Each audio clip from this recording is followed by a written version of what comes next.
If your loved one is mentioning, or if you're noticing that they're seeing people or animals and they don't know who they are, this can be an indication that we're moving further along in the death and dying process.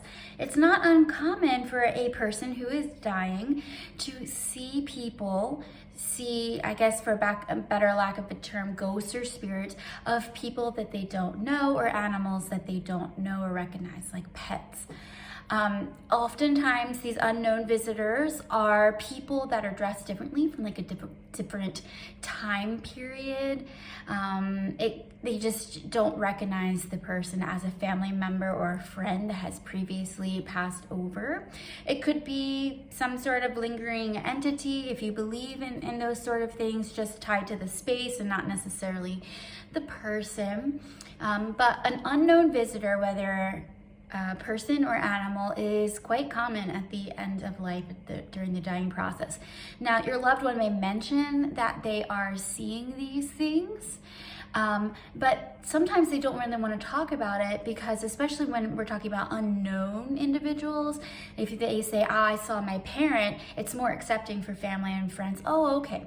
But if they're saying, I'm seeing a Civil War soldier, I think, then it's a little harder for people to accept. And then we get into conversations of, well, are they in some sort of mental decline? Do we need to do more medication in that sort of realm? And most people at end of life don't want to keep doing lots and lots of interventions. So they don't mention it because they don't want to be faced with even more medications and that sort of thing. They also don't want to be seen as crazy. When you're dying, there's a large loss of autonomy, of independence. And so if people believe that your mental faculties are starting to go, then that's just another thing that people worry about at end of life.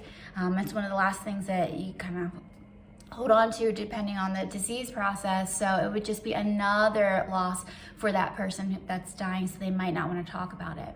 So if you do want to talk about it and see if you can get them to open up if they're not really interested, it's just that you can invite them into a conversation that's non-judgmental.